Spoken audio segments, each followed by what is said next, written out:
नमस्कार सर्व ताईंना, बैलपोळ्याच्या सर्व ताईंना हार्दिक शुभेच्छा. देवाची पूजा झालेली, उंबऱ्याची पूजा पण करून घेतली. सकाळी यांचा डबा होता, डबा पण करून दिला आणि मुलांना स्वयंपाक पण करून घेतला. आता टाकते डाळ.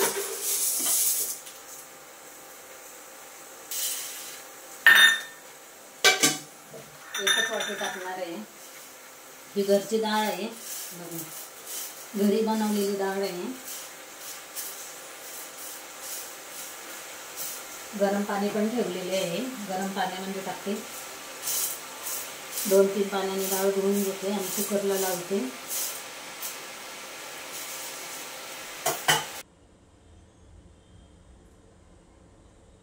डाळ चांगली शिजलेली आहे बघा. वाटेने मोजून घेतलेला आहे.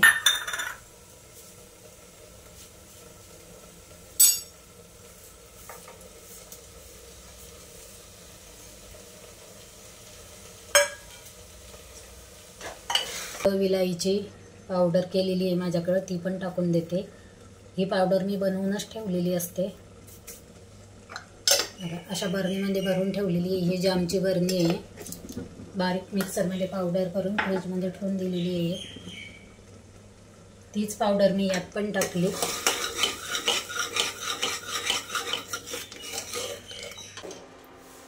जे पाणी उकळून घेतलेलं आहे तेच पाणी मी या पातेल्यामध्ये टाकणार आहे. बनवण्यासाठी जे आपण गहू कांडून पाकडून आणि स्वच्छ धुवून घेतलेले आहे ते या पाण्यामध्ये टाकते. आमटीसाठी मी कांदा, धने आणि हरभऱ्याची डाळ भाजून घेतलेली आहे.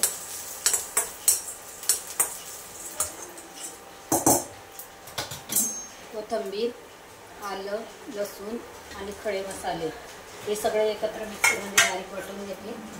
आमच्याकडे याला रसोई पण म्हणतात, काही भागांमध्ये आमटी म्हणतात. आणि इथं आपली खीर चांगली शिजती आहे बारीक गॅसवरती. गॅस मी बारीक केलेला आहे, पुरण झालेला आहे, ते पण वाटून घेते. पहिले मसाला वाटून घेते, आमटी टाकून घेते, नंतर पुरण वाटायला घेते.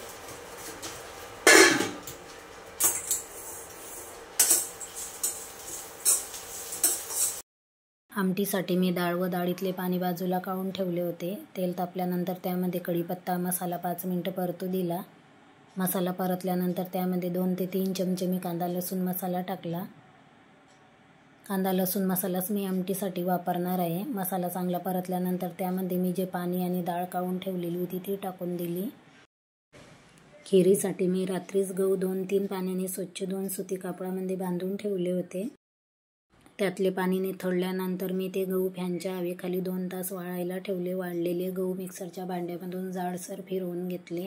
मिक्सरच्या भांड्यामध्ये गहू फिरवून घेतल्यामुळे त्यावर जो कोंडा असतो तो सर्व निघून गेला. 1 वाटी गहू घेतलेले होते, त्यासाठी मी गूळ बारीक करून ठेवलेला आहे. त्याच वाटीने मी गूळ मोजून घेतलेला आहे. 1 वाटी गव्हासाठी 1.5 वाटी गूळ घेतलेला आहे. तो आता गव्हामध्ये टाकून देते.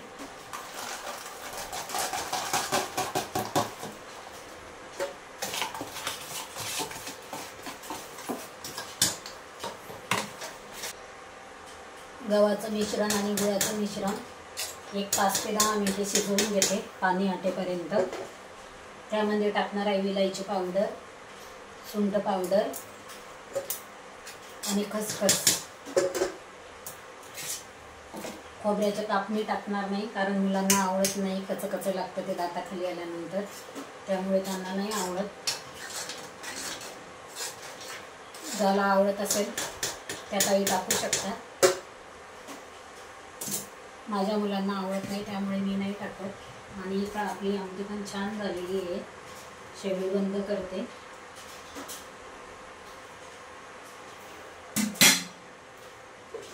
झाकण ठेवून देते.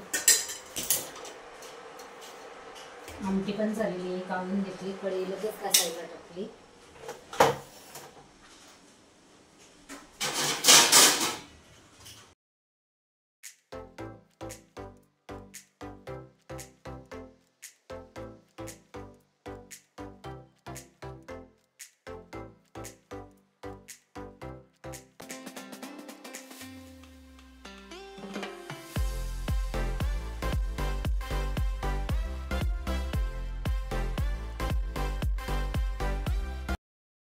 पोळ्यांसोबत बनवणार आहे गूळ मी गूळ भिजायला टाकलेला होता.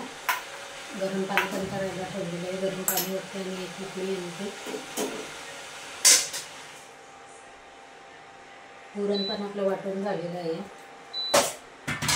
खिरीची पण तयारी करून घेतली. छान शिजलेलं आहे पुरण. स्वयंपाक करता करताच आपण जर जिथली वस्तू तिथं ठेवली तर किचन वाट्यावरती जास्त पसारा होत नाही. जी घासायची भांडी होती ती पण बेसिनमध्ये टाकत गेली. किचन वाटा सर्व साफ करून घेतला आणि नंतर जी भांडी होती ती पण घासून घेतली. भाज्यांचं मी भिजवून ठेवलेलं होतं. हिरवी मिरची, कांदा, कोथिंबीर, ओवा आणि चिमूटभर सोळा टाकलेला आहे. मिक्स करून घेते. नैवेद्यापुरतेच भाज्या तळणार आहे. बाकी नंतर जेवण करताना तळणार. आणि तावा पण तापायला ठेवलेला आहे. नैवेद्याला पोळी पण करून घेते. थोडं पातळ करून घेते कारण घट झालेलं आहे.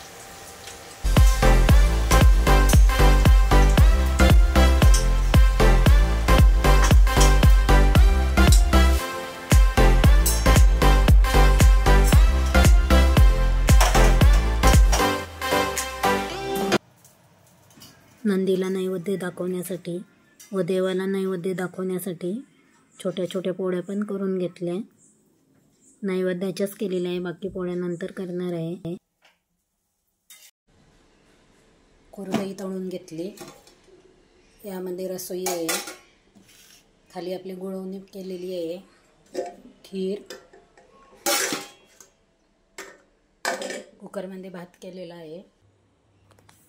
मराठी सण साजरे करायला मला खूप आवडतात. तसेच देवाची पूजा करायला पण खूप आवडते.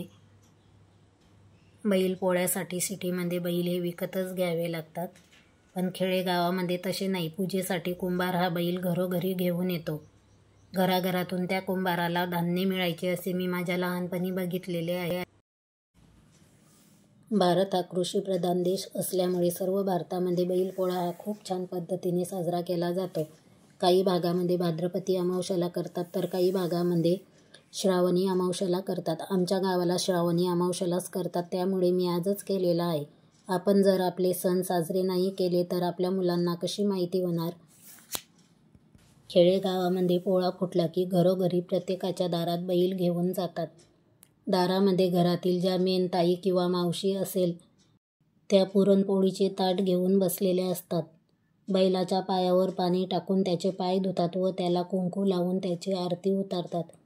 पुरणपोळी खाऊ घालतात. जशी आमच्या गावाला पूजा करतात त्याच पद्धतीने मी नंदीचे पाय धुतले. त्यांना कुंकू अक्षदा लावल्या. दिवा लावून नंदीची आरती उतारली. जसं मला माहिती तशीच मी पूर्ण पूजा केली. नंदी हे शंकराचे वाहन आहे. बेलपत्र वाहिली. दुर्वा मला मिळाला नाही. फुलं आणि बेलपत्र तेवढीच मी वाहिले.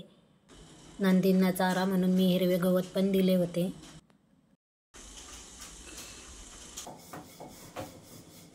पुरण भरून घेतलं आणि हलक्या हाताने आपली पोळी लाटायची.